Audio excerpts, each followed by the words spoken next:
The significance of my standing here today is that inside these walls, half a century ago, the independence and recognition of British Somaliland as an independent state was debated and carried through.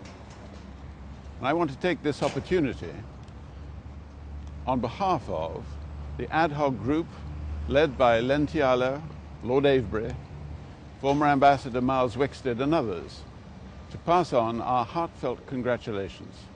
In particular, I want to congratulate you, Dr. Solano, as you take up the heavy burden of presidency of Somaliland, having won the recent victory in the remarkable elections that have occurred.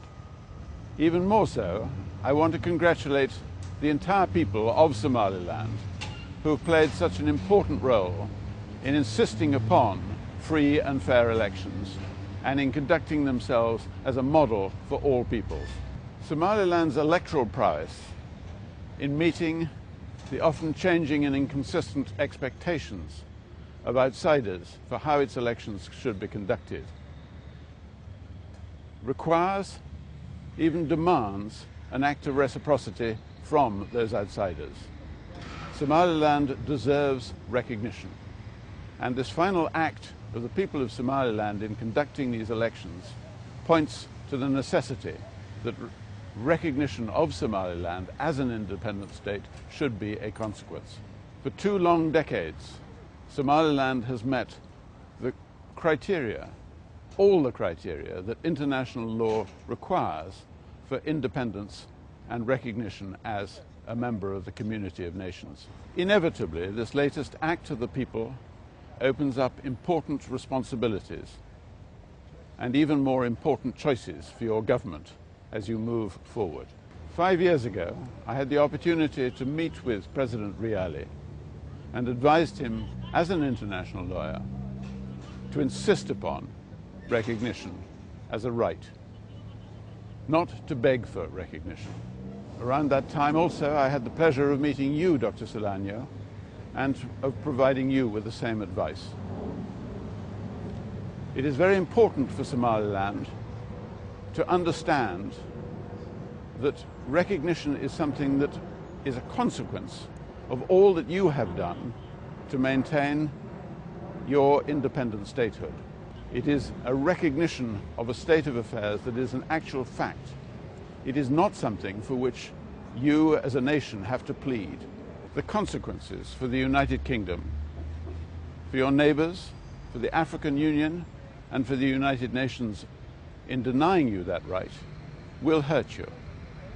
But it will do far more harm to their own interests in casting a longer shadow over this vulnerable Horn of Africa. Somaliland has already shown that it will survive a failure to recognize. But it is the suffering of millions of Somalis outside Somaliland that will breed new troubles. We do not need new troubles. We need less. We need Somaliland to be an economically successful and prosperous country which has no downsides for neighbors or anyone else. Success in recognition and inward investment will open up new possibilities for a prosperous Somaliland. But these openings carry risks. Your government will need to resist the kind of plunder that has made such a mockery of the interests of the people in other parts of the world. I commend to you, Mr. President, the importance of transparency, the importance of openness and credibility in the opportunities that you open up for inward investment, both from your diaspora and from outside investors. And finally, I want to pay tribute to Somaliland's remarkable diaspora, whose many and available talents will cherish and support you in the difficult months and years that lie ahead of you in guiding Somaliland to this future.